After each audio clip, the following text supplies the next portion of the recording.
할렐루야. 오늘도 우리 살아계신 우리 주님을 함께 높여드리는 귀한 하루 되기를 소원합니다. 오늘 볼 하나님의 말씀은 우리 골로새서 4장 7절에서 18절까지 말씀 중 7절에서 9절까지 말씀 봉독해 드리도록 하겠습니다. 두기고가 내 사정을 다 너희에게 알려주리니 그는 사랑받는 형제요 신실한 일꾼이요 주 안에서 함께 종이 된 자니라. 내가 그를 특별히 너희에게 보내는 것은 너희로 우리 사정을 알게 하고 너희 마음을 위로하게 하려 함이라. 신실하고 사랑을 받은 형제 오네시모를 함께 보내노니 그는 너희에게서 온 사람이라. 그들이 여기 일을 다 너희에게 알려주리라. 아멘. 네, 오늘 우리 나와 우리라는 제목으로 같이 하나님의 말씀 나누겠습니다. 나무와 숲이라는 말이 있습니다. 어떨 때는 나무와 같이 큰 그림을 볼 수 있어야 합니다.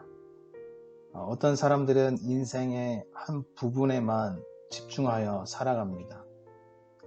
집중하는 것도 필요하지만 전체적으로 넓은 시야를 가지는 것도 중요합니다. 마라톤을 생각하면 좋을 것 같습니다. 너무 그 순간에만 힘을 낸다면은 끝까지 완주할 수 없습니다. 그러므로 힘을 조절해야 합니다.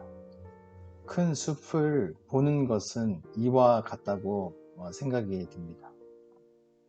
숲만 봐도 문제가 있습니다. 너무 미래의 일만 생각하여 당장 앞에 일을 소홀히 할 수 있습니다. 그러므로 넓은 시야를 가지는 것도 필요하고 가까운 것에 집중하는 것도 필요합니다. 우리의 신앙에 많은 것을 적용해 볼 수 있을 것 같습니다. 예를 들어서 성경을 읽을 때 어떻게 읽으면 좋을까요?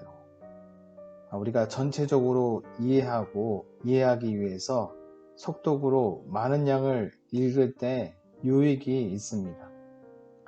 반대로 짧은 구절이지만 곱씹으며 묵상할 때 주는 유익도 참 많이 있습니다. 이처럼 넓게 볼 수 있는 숲과 가까이 볼 수 있는 나무를 통해서 우리 신앙의 모습을 여러 가지로 적용해 볼 수 있겠습니다. 오늘 말씀은 골로새서의 마지막 부분인 마지막 인사를 담고 있습니다. 바울은 이제 편지를 마무리하면서 동역자들을 소개하고 있습니다.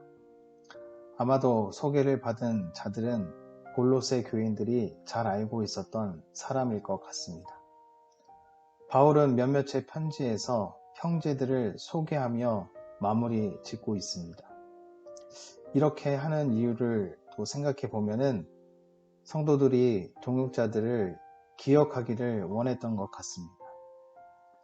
우리들도 함께 힘든 이 길을 걷고 있는 당신의 동역자들이 있다는 것을 기억하기를 원했던 것입니다. 또한 서로의 소식을 들음으로 서로 힘을 얻을 수 있으리라 생각이 듭니다. 반가운 사람의 소식을 들음으로 우리가 서로 힘을 낼 수 있게 되는 것입니다. 여하튼 바울은 그들의 동역자들을 소개하며 편지를 마무리합니다. 하나님 나라를 향해 세워가는 동역자들을 소개함으로 한 마음을 품고 믿음을 향해 달려갈 수 있는 것입니다. 오늘 마무리 인사를 통해 또 숲과 나무를 함께 생각해 보았으면 좋겠습니다.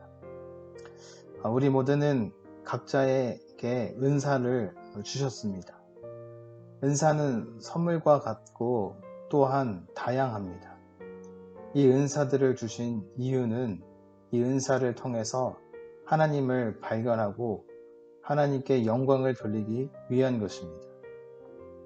우리에게 많은 재능을 주신 이유가 하나님을 발견하는 도구가 되는 것입니다. 우리 한 사람이 나무로 생각해 봅시다. 각자 다양한 재능들이 숨겨져 있습니다. 오늘 바울은 동역자들을 소개할 때 각자 특징들이 있음을 설명해 주고 있습니다. 7절 말씀에 두기고라 하는 형제를 소개합니다.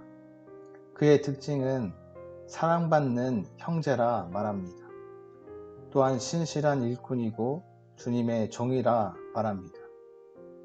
하나님의 주신 은사들을 통해 그는 사랑받는 형제가 되었고 또 신실한 일꾼이 되었으며 또 주님의 종된 삶을 살게 된 것입니다. 두기고뿐만 아니라 모든 동역자들은 각자의 특징들이 있었습니다. 주신 사명들을 감당하며 각자의 별칭을 얻게 되었습니다. 어떤 사람은 이런 모습으로, 어떤 사람은 저런 모습으로 하나님을 섬기며 아름다운 빛난 별칭을 얻게 된 것입니다. 우리들에게도 하나님께서 각자에게 귀한 은사를 주셨습니다.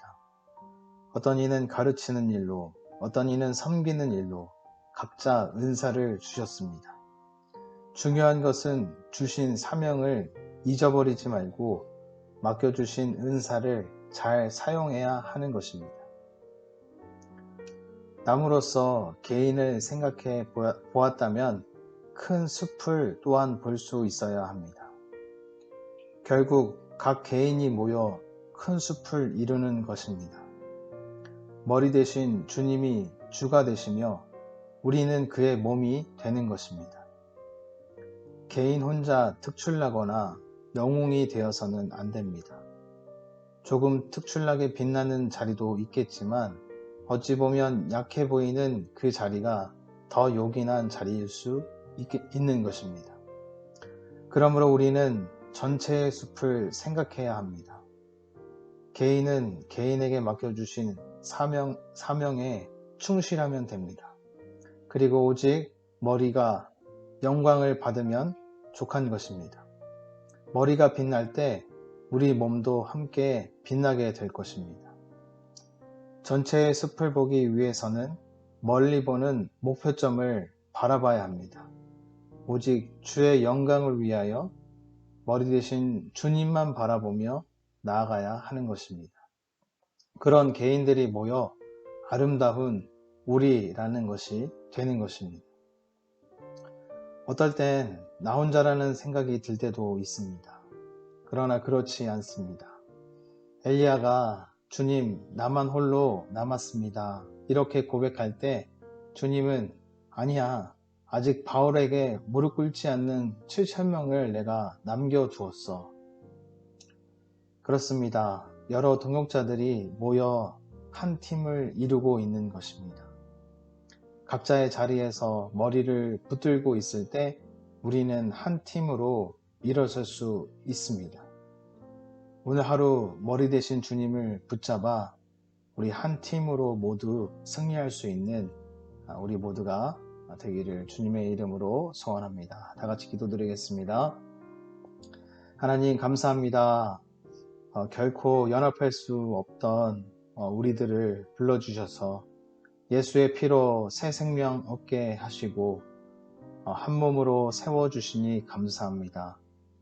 우리 모두 주의 영광을 위하여 귀한 동역자로 또 날마다 세워질 수 있는 그 은혜를 허락하여 주시옵소서.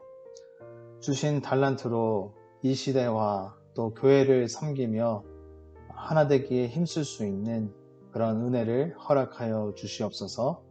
감사드리오며 사랑 많으신 예수님의 이름으로 기도드렸습니다. 아멘.